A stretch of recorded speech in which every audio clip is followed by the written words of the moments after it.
Hey guys, so this is the RE20 and this is how the audio sounds. Microphone check, testing 1, 2, 3. And currently this is on flat mode and this is about 2 fingers away from my mouth and this is how the audio sounds. Wanted to go ahead and feature this microphone because it's a very popular and important dynamic microphone to feature. And this is how the audio sounds. Microphone check, testing 1, 2, 3. I'm now going to go ahead and switch off to the Shure SM7B. So this is the Shure SM7B, microphone check, testing 1, 2, 3, testing 1, 2, 3. And both of these microphones are usually the final sort of dynamic microphones that people usually settle on. What I've noticed is, switching off, when it comes to dynamic microphones, it doesn't change as much over the years. Like condenser microphones, a lot of condenser microphones keep coming in over and over and over. But with dynamic microphones, it pretty much at the end of the top of the scale, it literally is always just these two. It's usually either the SM7B or the RE20, and the SM7B is much more popular, I would say, between the two, but the RE20 has definitely a very loyal following. Switching off.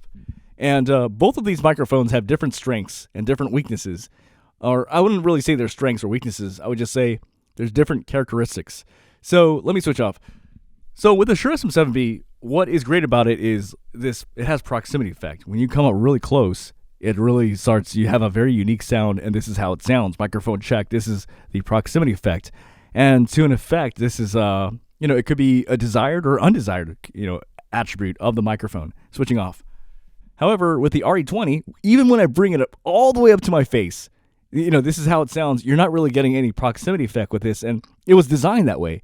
So in a way, the RE20 kind of has a much more natural sound to it. And it's a much more versatile microphone, as in it's almost like a condenser microphone in a way. Kind of has condenser-like qualities versus switching off.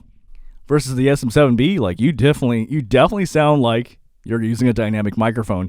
And some audio like this, especially audio like this, would be hard to mix in something like an animation or in character work because you literally sound like a walking radio. You sound like you're speaking in their head.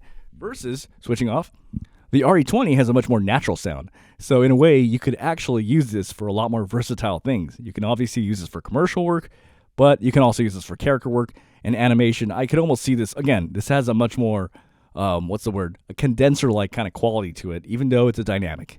So yeah, that's all I got to say. You guys have a great one, and let me switch off. Again, back on the Shure SM7B, this is how it sounds. Microphone check, testing, 1, 2, 3.